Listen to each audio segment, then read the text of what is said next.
En la universidad hay una disciplina encargada de enseñar la organización y administración de las bibliotecas. En sus facetas, estas personas deben utilizar la organización, administración, métodos, técnicas, conservar y proteger. Son las características que todo buen bibliotecario debe poseer. Ahora, sabremos más de la Escuela de Bibliotecología de la USACH. En Actualidad CID. Muy buenas noches. Bienvenidos al programa Temas Actuales en Ciencias de la Información Documental. Hoy trataremos un tema muy interesante para todos nuestros radioyentes y cibernautas. En este caso estamos seguros que les interesa el tema por lo que vamos a tratar. Pareciera sencillo y que todos los días lo podemos realizar y que en cada momento cuando deseamos hacer una búsqueda, pues lo podemos ejecutar desde algún navegador muy utilizado, y en este caso pues creemos que va a ser muy importante para todos los ámbitos que en sí, ¿verdad?, se dedican a la búsqueda de la información utilizando para ellos un navegador o un browser dentro del Internet. Nuestro tema de hoy se trata sobre el Google Académico como herramienta para la investigación. Un tema sumamente interesante, ya que en plena sociedad de la información y sociedad red, hoy todos estamos conectados y haremos reflexiones sobre cada uno de esos aspectos que debemos de actuar para poder realizar investigaciones de calidad y sobre todo cómo buscar, seleccionar y ordenar la información que nosotros debemos de ejecutar para cuando realizamos nuestras investigaciones, ya sea de tareas o una investigación ya muy profunda, como lo sería un ejercicio de una práctica supervisada y no digamos de una tesis a cualquier nivel de grado que se tenga. Entonces, es por ello, ¿verdad?, que los invitamos a que sigan con nosotros durante estos 60 minutos para poder indicar y verificar y que ustedes puedan interactuar en nuestro chat para que podamos resolver las dudas que ustedes tengan al respecto, ¿verdad? Mi nombre es José Antonio Huerta, soy profesor de la Escuela de Bibliotecología de la Facultad de Humanidades, y es para mí un gusto compartir con ustedes una nueva transmisión con el tema que ya les he mencionado. Precisamente, ¿verdad?, esperamos que sea de su agrado, y en esta ocasión me acompaña la licenciada Mariana Cabrera Morales. Mucho gusto, licenciada. ¿Cómo ha estado? Mucho gusto, ingeniero. Como siempre, es un gusto el podernos acompañar en esta noche. Buenas noches a todos los que nos escuchan y a los que nos ven a través de Facebook. Agradecemos, como siempre, su compañía a estos temas tan interesantes desde la Facultad de Humanidades de la Escuela de Bibliotecología. Como siempre, este tipo de conversaciones o de intercambio de información contribuye muchísimo a que nuestros usuarios conozcan más de la vida social y actual de las ciencias de la información documental. Así que muchas gracias y, como siempre, un honor trabajar con usted, ingeniero. Muchas gracias. Gracias, maestra Cabrera. Pues vamos a iniciar nuestro programa, ¿verdad?, directamente sobre el tema que les hemos mencionado, como es el Google Académico como herramienta para la investigación dentro del ámbito académico. Entonces, para ello vamos a empezar, si le parece, licenciada Cabrera, ¿verdad?, con el primer tema que lo hemos titulado Conceptos digitales, que empezaremos por ahí. Todo tiene que tener un concepto y obviamente pues parte de este trabajo que les vamos a comentar pues es el punto de partida que vamos a recordar como conceptualizaba la expresión del conocimiento, parte de Plutarco. También conocido como Plutarco de Queretona, fue el historiador bibliográfico y filosófico, moralista griego, y que indicaba que los conocimientos no actuaban como una vasija que se debía de llenarse, sino como un sentimiento o un sentido a la actitud semejante al fuego al cual se debe de encender para optar a esta necesidad de lo que son la parte de la conceptualización de lo que indica Plutarco. ¿Qué opina, ingeniero, sobre esto?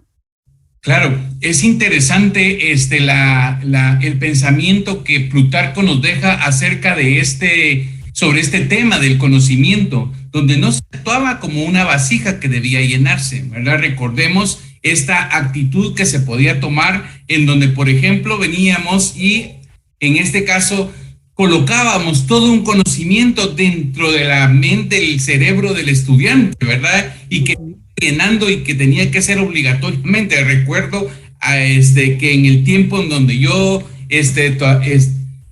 iba a la escuela, pues definitivamente teníamos que memorizar una gran cantidad de información, ¿verdad? Para poder solventar lo que eran las evaluaciones finales, ¿verdad? Que este conocimiento que debía de actuar. Entonces, quiera que no, pues no comparte, ¿verdad? Plutarco este conocimiento, a pesar de que, digamos que mucho tiempo se ha estado utilizando, ¿no? Sino como un sentimiento, una actitud semejante al fuego, el cual debe encenderse para obtener lo que se necesita. O sea, ese fuego lo interpreto como algo, como una pasión, como algo que realmente nos nace, ¿verdad? Como algo que necesitamos reflexionar e ir hacia adelante cada vez. Entonces, estos creo que son las ideas que en este caso pues nos daba Plutarco, ¿verdad? Acerca de lo que se refería con el conocimiento. Pero déjeme explicarle otra de las ideas también, licenciada Cabrera.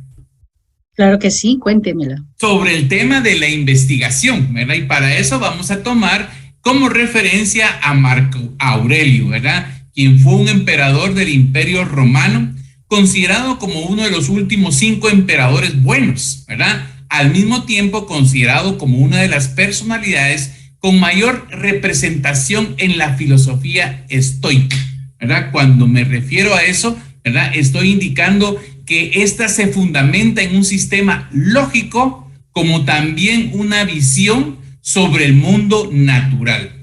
Sugiere que nada en el mundo puede tener tanto poder para ampliar el conocimiento como la capacidad de investigar con una metodología sistemática y real en todo aquello que es susceptible a observación, pensamiento, que tiene aproximadamente más de 2000 años. Este tipo de pensamiento es admirable en sí el proceso de investigación que ha generado dentro del humano a través de la historia. Entonces, en este caso, por ejemplo, vemos nosotros que Marco Aurelio ya tenía esa situación acerca de lo que se refería a la investigación. Primeramente, lo dice él ahí, ¿verdad? Y lo tiene como un sistema lógico.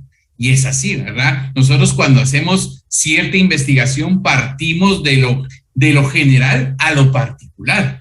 Esa es parte de los métodos deductivos que se tienen, ¿verdad? Y entonces ahí venimos nosotros y podemos implementar esta situación hoy en día, ¿verdad? De esa manera tiene que hacerse y por eso lo referimos que hace más de 2000 años que esto ya se estaba ejecutando y en el pensamiento de Marco Aurelio. Entonces, ahí tenemos esas expresiones, licenciada Cabrera. Sí, muy interesante lo que usted nos comenta, ingeniero. Es decir, que tendríamos que analizar ese contexto actualmente de lo que las universidades o la academia da al respecto con el tema de la investigación. A pesar de contar con varias herramientas o herramientas digitales, en este caso, que ya contribuyen a ese proceso de investigación y que en cada momento resulta más información, pero que seguramente no está tan garantizada la mayoría, la población, de ese tipo de información. Es decir, que en nuestro entorno, muchas veces en la educación formal, no tenemos como garantizadas las competencias para el uso adecuado y responsable de la investigación. Es lógico también pensar que en algún momento toda la producción de esta material o el material investigativo que se realiza, también son utilizadas las herramientas digitales, así como también los mediáticos que tengan la finalidad de lograr todas las adquisiciones de competencias. Un aprovechamiento que dentro de los recursos humanos educativos hay que enfatizar, que hoy en día se observa dentro de la sociedad red un buen grupo de individuos que contribuyen a producir recursos digitales, pero también contribuyen a reproducir información. Esto significa que la producción de información relacionada con temas académicos, investigativos, culturales o científicos deben ser producidos y serán producidos siempre, como por ejemplo, una sencilla forma de lo que nosotros hablamos es de lo que nosotros normalmente conocemos como recursos digitales producidos al consumidor en las masas sociales y el entorno red. Interesante también esta parte de conocer cómo la academia ha ido evolucionando a través de los temas investigativos. ¿Qué le parece, ingeniero? Claro, aquí hay un tema bien interesante que debemos de resaltar acerca de lo que usted ha afirmado, maestra Cabrera, es en el sentido del concepto del prosumidor, ¿verdad? O sea, ¿qué es este tipo de elemento que aparece dentro de esta perspectiva? Pues un prosumidor es sencillamente aquel individuo que produce y consume material mediático dentro de esta situación. Y hablemos muy sencillamente de lo que hoy conocemos dentro del ámbito de las redes sociales, los muy esperados memes, ¿verdad? Ocurre algún evento, ¿verdad? Por ejemplo, deportivo, social, cultural, cualquier situación, y entonces lo que ocurre es de que estos consumidores, ¿verdad?, de elementos mediáticos empiezan a producir esta clase de material. Entonces, y en este caso, ¿qué es lo que ocurre? ¿Verdad? Da paso a lo que es un prosumidor, ¿sí? O sea, un productor y consumidor de material mediático. Entonces, es muy importante verificar y encauzar a los estudiantes de cómo poder realizar esta clase de material. Pues definitivamente podríamos tener ahí pequeños elementos, por ejemplo, para la publicidad, pequeños elementos para poder asociar situaciones, para poder hablar sobre algún tema. Entonces, es interesante ver cómo estos recursos digitales están cada vez modificándose, y de esa manera las personas los van tomando y los van consumiendo y los van reflejando dentro de las masas sociales. Es por eso importante que hemos escuchado en algunos de los programas de nuestros colegas acerca de la necesidad de la alfabetización informacional y mediática, porque no sabemos realmente qué hacen las personas, las personas que están detrás de estas informaciones, cómo pueden manipular estas situaciones. Y entonces empiezan a aparecer todas aquellas noticias falsas en donde uno ya no sabe. Por ejemplo, vienen y dicen, se murió fulanito de tal, y uno dice, ¿qué se murió, verdad? Y entonces de una manera tan sencilla hacen la producción del material, y luego posteriormente otras personas lo consumen y realmente lo que hacen es llevarlos a las noticias falsas. Entonces, quiera que no, pues hay muchas personas que viven acerca de los recursos dentro del Internet, ¿verdad? Como en el Facebook, como en YouTube, ¿verdad? Y todos estos elementos pues son muy, aprovechan la situación para poder captar a personas que puedan dirigir sus miradas, sus clics, ¿verdad?, en cada uno de sus aspectos legales. Entonces, es así que realmente debemos de conocer cómo deben de ser manejados estos conceptos digitales y cómo debemos de tenerlos para que realmente puedan ser aprovechados, porque realmente no todo lo que está en el Internet es malo, sino que hay una gran cantidad de recursos que son de aprovecharlos, porque realmente hoy encontramos que la mayoría del conocimiento nuevo que se está produciendo en este momento está colocado en bases de datos, en sistemas informativos bibliográficos, gestores bibliográficos, bibliotecas digitales. Entonces, por lo tanto, debemos de indicarle y orientarle a las personas cuál es la mejor metodología para buscar esa información. Pero podemos seguir hablando sobre estos temas, licenciada Cabrera. Por supuesto, yo creo que tendríamos toda una tarde, noche y unos cuantos días más para poder aprovechar la parte que esta temática nos permite a nosotros pues conversar y descubrir nuevas formas de ver la información. En ese sentido es que podríamos indicar que aprovechamos de los recursos digitales y mediáticos.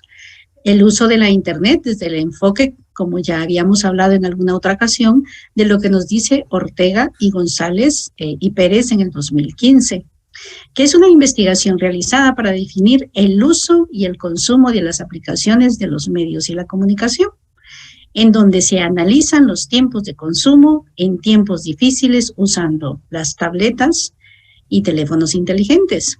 Esto también lo dice la Real Academia del 2022.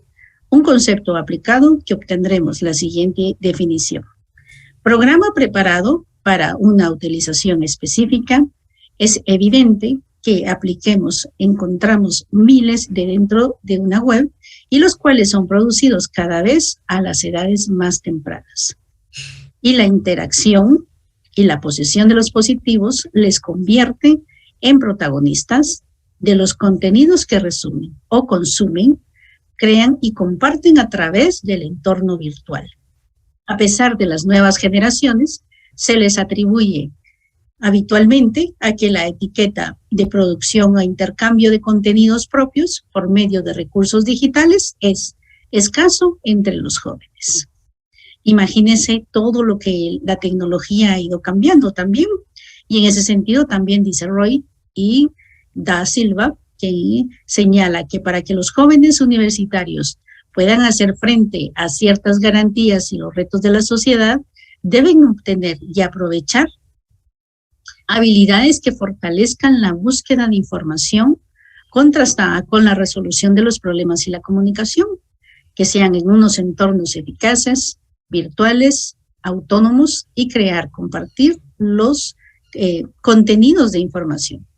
Esto también contribuye a que los individuos fortalezcan sus habilidades informáticas, pero muchas veces también adquieren mayor relevancia en el significado de la información formal como debe de ser. Así que también esto es interesante, ver la realidad virtual como el entorno colaborativo entre algunas personas o inclusive en la información informal, mediática, que coadyuva a las comunidades de las jóvenes en las universidades. Esto también mejora y aprovecha los recursos digitales enfocados al buen uso y en el manejo del entorno virtual o el entorno de las páginas web. Así que también es interesante lo que nos comenta en su momento tanto Ortega y Gacete y Pérez en el 2016, como la definición que nos hace la Real Academia actualmente. Como siempre, yo sé que usted tiene algo que contarnos al respecto de lo que acabamos de escuchar. Gracias, maestra. Realmente, pues, cuando hacemos esa referencia del ¿cómo se llama?, del diccionario de la Real Academia Española, encontramos ahí el concepto de lo que es una aplicación. Y en este caso, pues, nos lo define claramente como un programa preparado para una utilización específica. Entonces, ahí podríamos decir nosotros que dentro de todo lo que el humano ha creado, hay un sinfín de programas que debemos de poder utilizar y tener la situación para poder verificar dentro de ellos. Entonces, hay programas en los cuales nosotros podríamos venir y tener ese encauzamiento de qué es lo que necesitamos para que el estudiante pueda obtener todos esos elementos necesarios, ¿verdad? Y poder realizar y poder obtener esas decisiones a través de todo lo que se encuentra dentro de la red. Y principalmente hoy en día, ¿verdad?, que todo gira acerca de situaciones mediáticas. Muchas veces la información hoy ya no la vamos a buscar. La información llega a nosotros, ¿verdad?, a través de nuestros dispositivos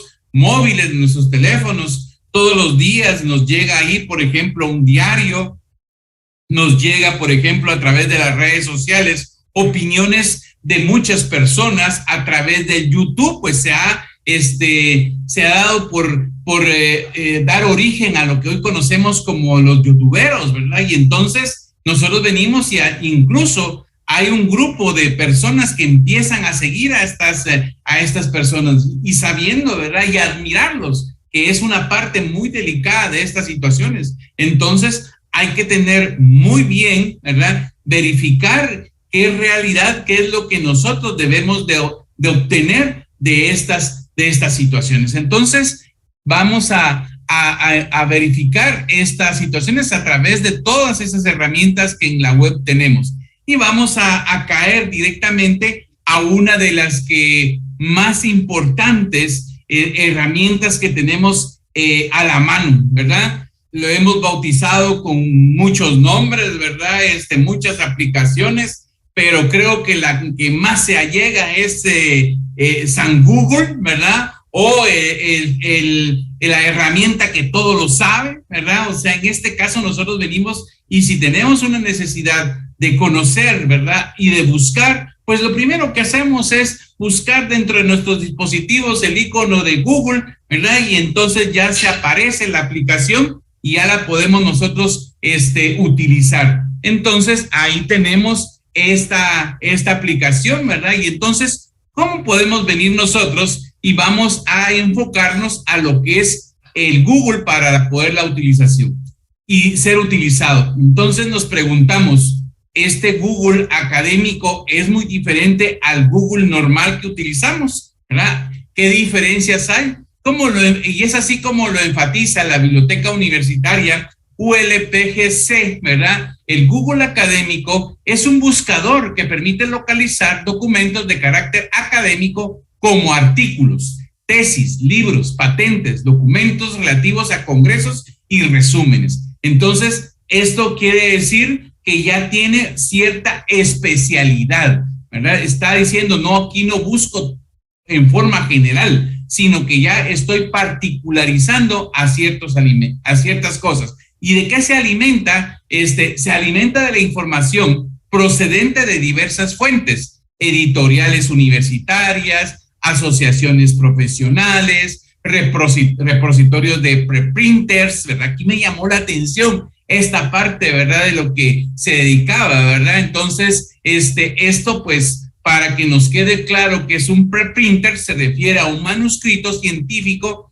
depositado por los autores en un servidor público. O sea, significa que no ha sido publicado por en ningún lado. Entonces, que es un manuscrito que se ha dejado y que yo lo puedo decir, bueno, aquí está el manuscrito y en este caso, pues tenemos acceso a ese tipo de información y también de lo que se da en ciertas universidades y otras organizaciones, ¿verdad? Entonces, pero que gracias a los filtros, ¿verdad? Que más adelante vamos a explicar y que vamos a entrar en detalle, ¿verdad? De cómo encontrar cada uno de estos elementos que hemos tratado, ¿verdad? Y cómo encontrar los resultados que pueden aparecer ordenados por fecha, por su relevancia, por el idioma que hemos seleccionado. ¿Por qué buscas, por qué se buscan por citas o por patentes, ¿verdad? O sea, esto significa que podemos encontrar patentes ahí, pues claro, ¿verdad? Podemos buscar las patentes de muchos de los inventos a través de la historia y poder verificar cómo están realizados sin necesidad de tener que ir a algún lugar a solicitarlos. Podemos encontrar en Google. La idea es cómo hacerlo, ¿verdad? O sea, entonces, además, nos ofrece la posibilidad de crear una alerta a partir de una búsqueda. Significa que, por ejemplo, así como los que publican videos, ¿verdad? Primero que dicen, danos un pulgar hacia arriba, presiona la campanita para que para que ustedes se enteren y que les avisen en qué momento hacemos una publicación. Pues también Google Académico trae esta parte de esas alertas. Entonces ya tenemos esa parte ahí. ¿Qué indica licenciada Mariana? Pues si ya hacemos nuestro primer bloque del programa y continuamos en la siguiente parte. Entonces, ¿usted me dirá? Claro que sí, ingeniero, con mucho gusto. Me parece muy acertada la idea de hacer un breve corte y luego comentar lo que nos hace falta, que sería averiguar cuál es la diferencia entre Google y Google Académico. Si les interesa, ya van a escuchar ustedes cuál es esa diferencia tan interesante. Bueno, muy bien, estamos de retorno en nuestro programa Temas Actuales en Ciencias de la Información Documental. Como hemos dicho, ¿verdad? Estamos conversando sobre lo que es Google Académico en esta noche. Nos acompaña la maestra Mariana Cabrera Morales, ¿verdad? ¿Qué le ha parecido hasta el momento el tema, licenciada Mariana? Muy interesante. La verdad es que para nosotros muchas veces el buscar información en cualquier buscador, en cualquier navegador, pues no tenemos como esas nociones para poder hacer la diferencia entre buscar en un buscador más apropiado a nuestros temas de investigación y probablemente pues hoy les demos la respuesta a lo que ustedes están buscando el día de hoy. Y por ejemplo nos habíamos quedado entre la diferencia entre Google y Google Académico. ¿Cuál creen nuestros usuarios o ustedes mismos? ¿Cuál es la diferencia? A ver quién se anima y nos coloca en el chat cuál es la diferencia. ¿Cuál creen ustedes que es esa diferencia a la que nosotros debemos hacer ese cambio y hacer ya esa mentalidad de cuál debemos de utilizar? Pues bien, ¿para qué buscar en Google Académico si ya tenemos un buscador estándar como lo es Google? Todos conocemos a Google y sabemos en dónde buscar la información. Es lógico que pensar, por tanto, Google nos dará más información y colocamos dentro de sus barras del navegador la palabra, por ejemplo, PDF. A ver qué nos aparece con esa palabra. Por parte de la magia, pues ya tendremos a lo mejor la información. Seguro que más de alguno de ustedes ya ha realizado la búsqueda y ya ha encontrado cuál es el concepto del PDF. Si ya la encontraron, pues esperen, ya nos comentarán cuál es ese concepto.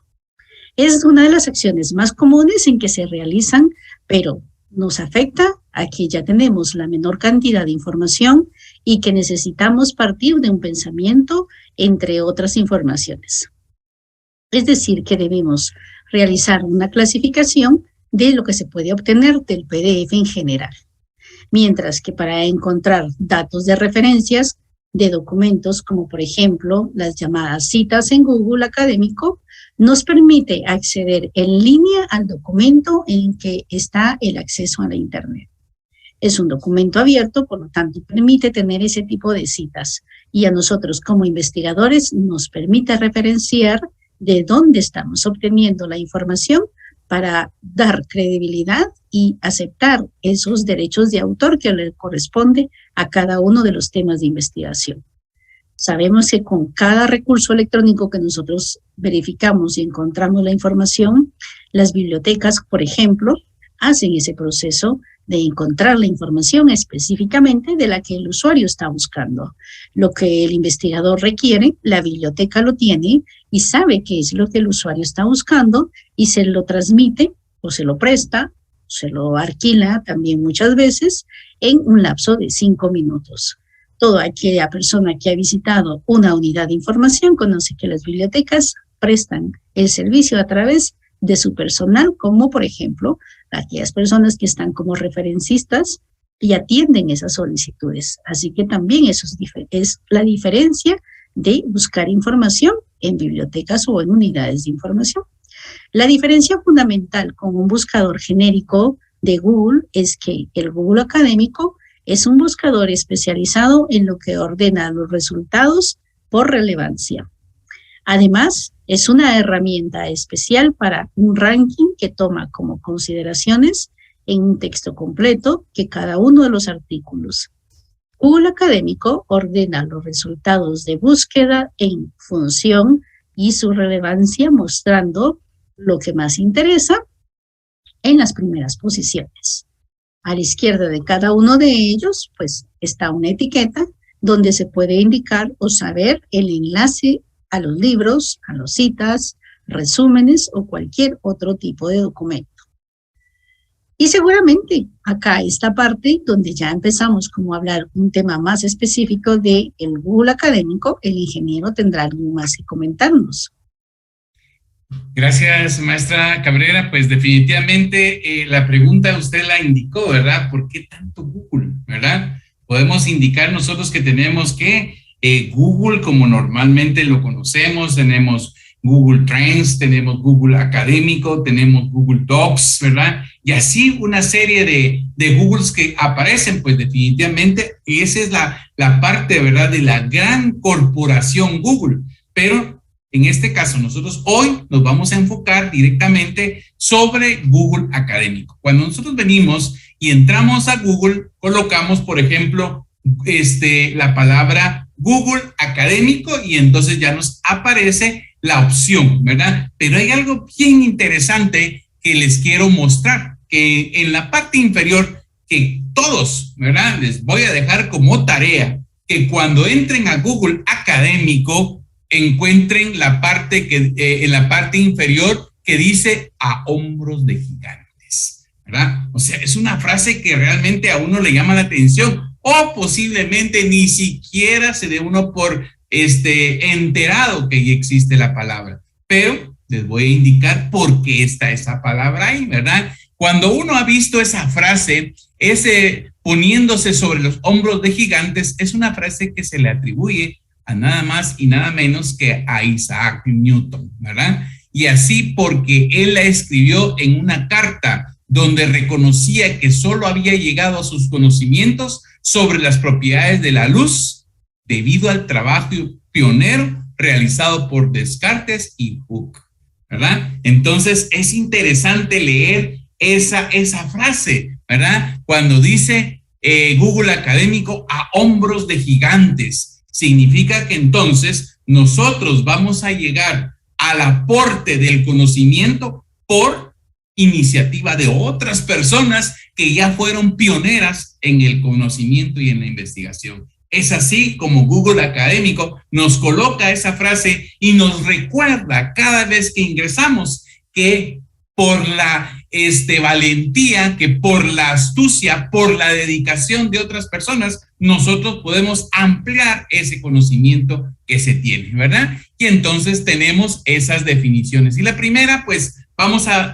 ahondar en las ventajas de utilizar Google Académico. Y la primera de ellas, licenciada Mariana, va a ser la siguiente, que permite a los usuarios buscar una amplia variedad de materiales, artículos, libros, literatura gris, ¿verdad? Y actas de congresos, ¿verdad? Entonces, tenemos toda esa situación que realmente no es de lo que estamos acostumbrados a encontrar en el Google normal, ¿verdad? Donde encontramos un sinfín de artículos. Si nosotros colocáramos una expresión como, por ejemplo, dentro de Google normal, nosotros colocáramos la expresión informática y computación, ¿verdad? Entonces, en este caso, cuando nosotros escribimos eso, podría ser que encontráramos un total de 7.500.000 artículos. O sea, se da cuenta, licenciada Cabrera, qué cantidad de artículos tendríamos en el Google normal.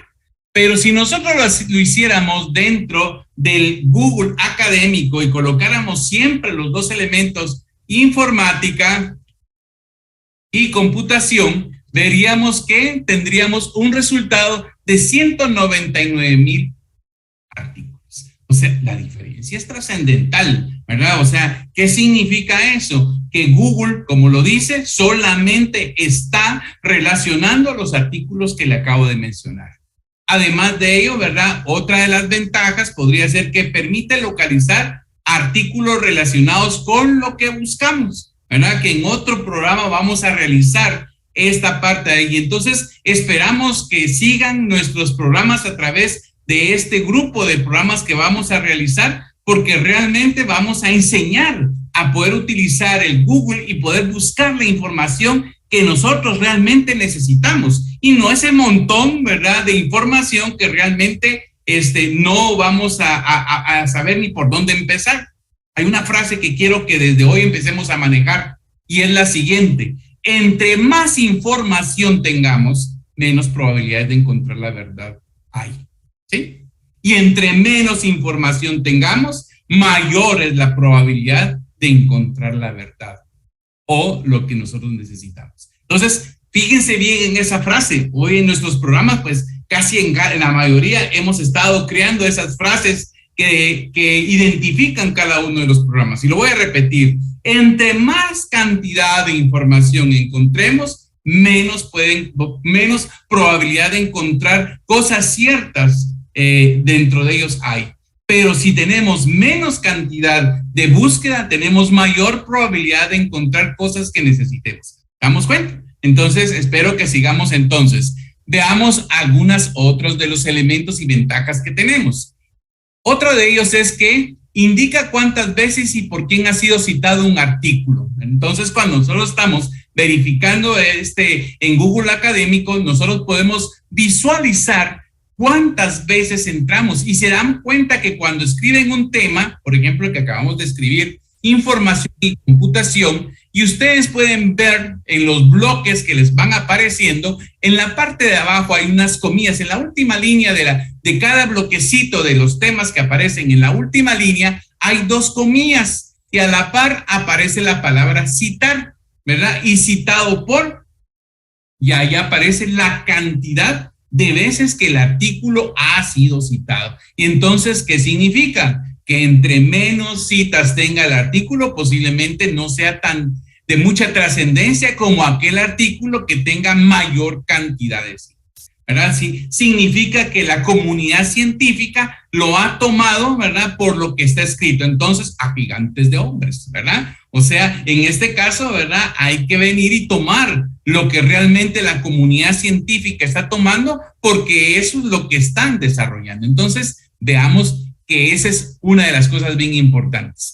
Otra de las ventajas que tenemos es que puede mostrar enlaces a artículos y a libros de su propia institución. O sea, podemos venir nosotros y encontrar lo que se llaman los artículos relacionados, ¿sí? O sea, ¿qué otros artículos puede relacionar con respecto a eso? O sea, que no solamente encontramos uno, sino que podemos ir relacionándolo con otros artículos. Y eso es importante. ¿Por qué razón? Porque se marca lo que es la curación de documentos, ¿verdad? Que es la búsqueda, la selección y el uso de la información que se tiene. Entonces, puede ser que este artículo ya esté relacionado con otro artículo y por lo tanto también puede ser que el siguiente pueda ser de mi interés para poder relacionar, poder realizar la investigación que uno está realizando. Entonces, ahí también en la última línea del bloque al final aparece lo que se llaman artículos relacionados. Y entonces ya lo tenemos. Otra de las ventajas que tenemos es que puede mostrar enlaces a artículos y libros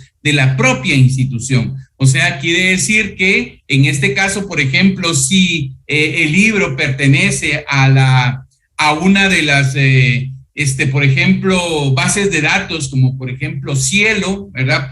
.com, entonces va a relacionar con más artículos de esta propia institución, ¿verdad? O sea, va a estar dándole seguimiento a esos elementos. También nos va a permitir guardar tanto citas como artículos para poder leerlos después.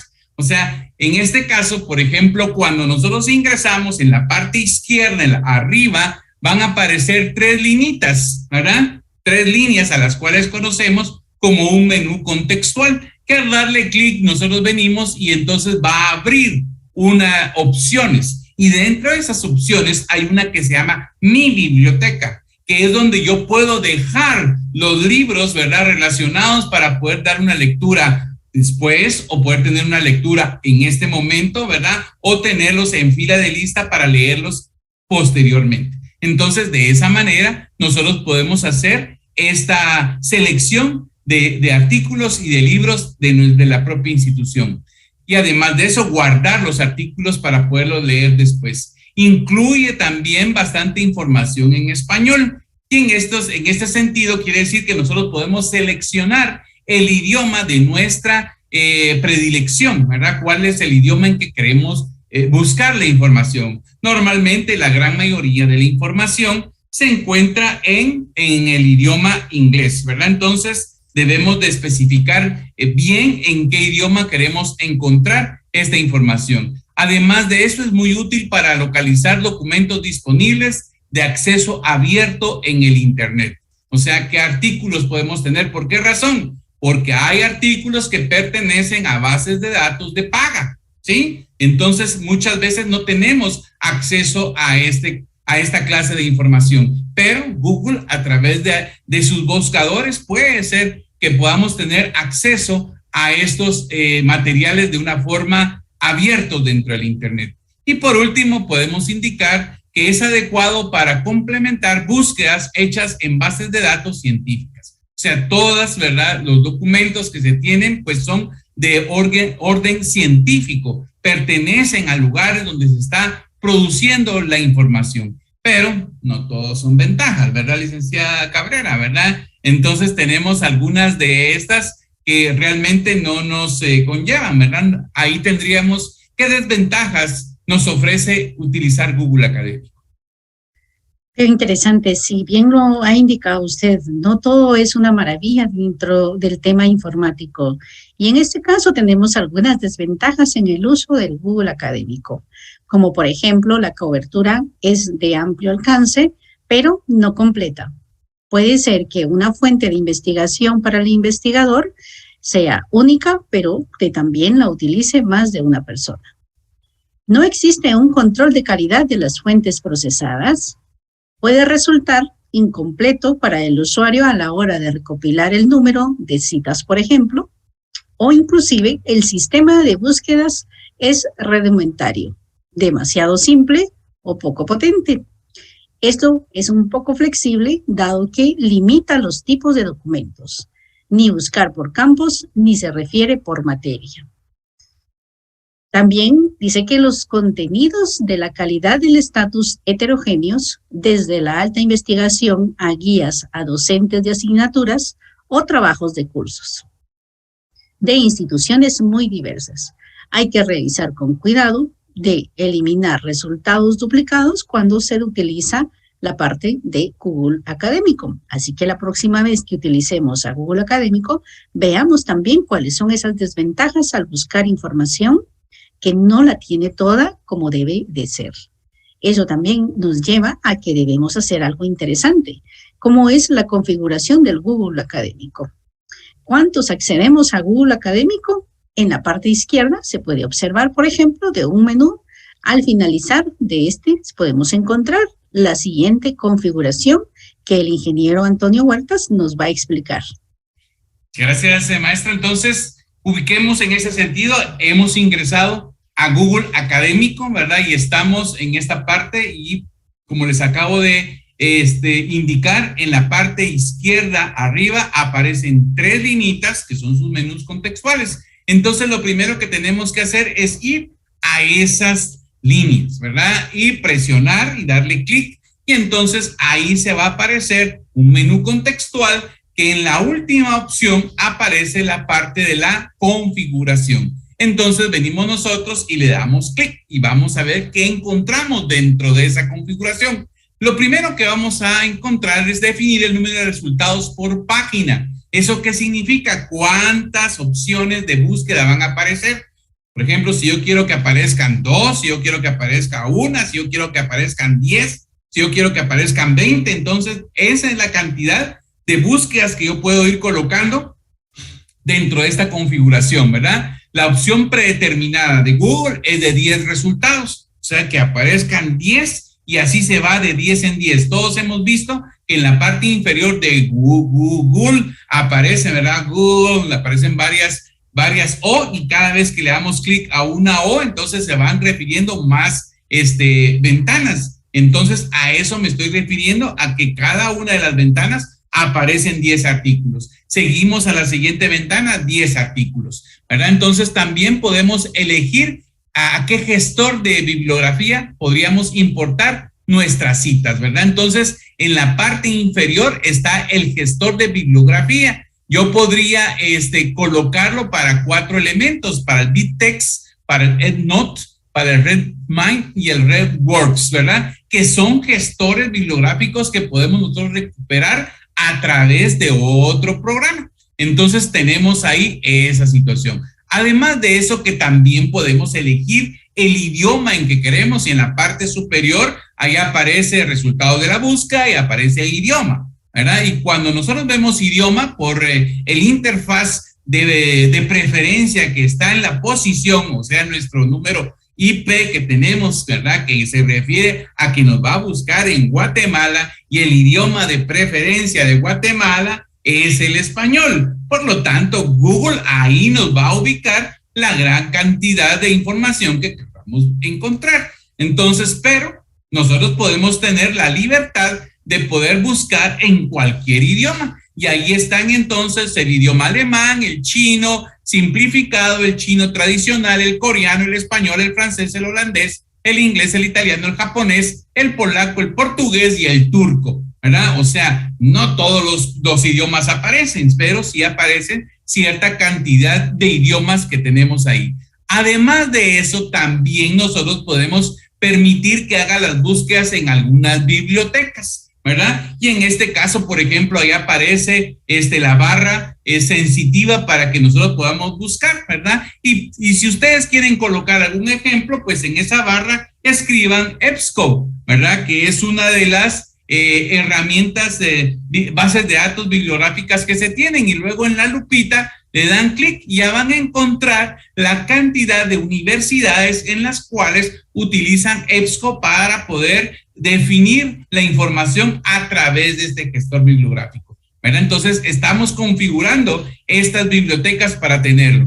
Y además de eso, la posibilidad de incorporar el botón de agregar Google a tu navegador, ¿verdad? O sea, significa que así como tenemos la casita de Home en la parte superior izquierda, cada vez que queremos ir al inicio, le damos clic a la casita, entonces también del otro lado nosotros podemos fijar un botón, ¿verdad? El icono de Google Académico, y entonces nosotros le podemos dar clic y entonces van a ver que es una personita, ¿verdad? Con un birrete, y entonces en este es el icono que se refiere al Google Académico y nos lo va a colocar en la parte superior derecha. Entonces, así de esa manera tenemos lo que se denomina el Google Académico. Entonces, de esa manera, entonces tenemos, licenciada Mariana, ¿verdad? Creo que ya estamos llegando al final de nuestro programa. Entonces, solamente queremos dejarles la invitación para que nuestro próximo programa vamos a seguir hablando de Google. Hoy en día no dimos las formas, sino que las especificaciones, la importancia, por qué utilizar, ventajas y desventajas que se tiene acerca de utilizar este programa, pero en el próximo ya vamos a empezar a tener las observaciones de cómo buscar la información que necesitamos,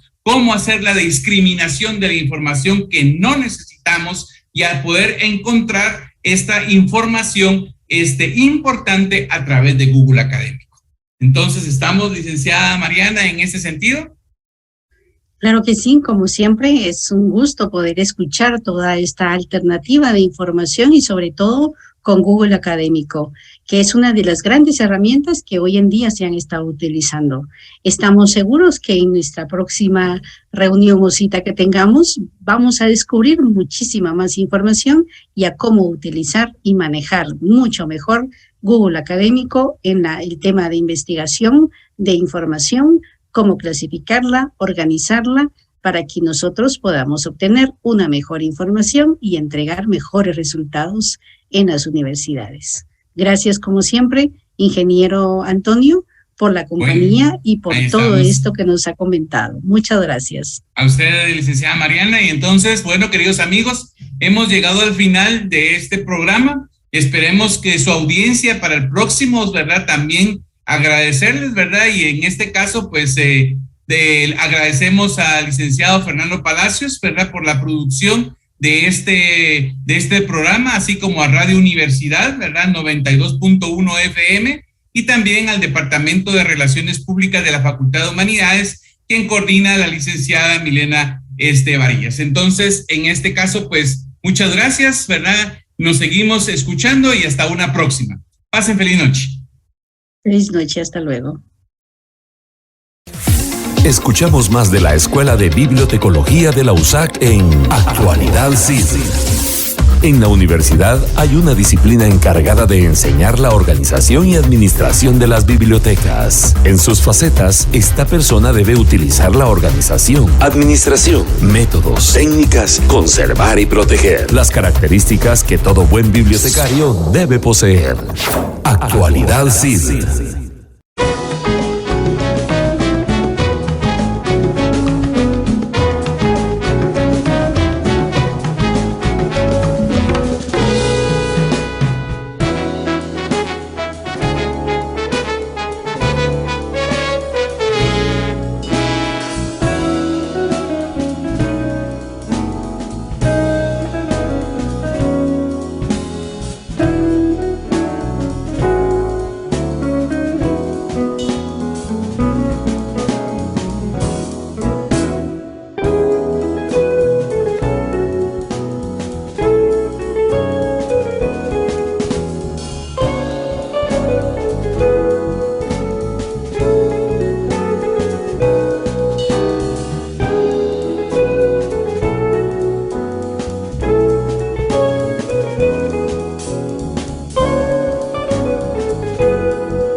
Somos Humanidades.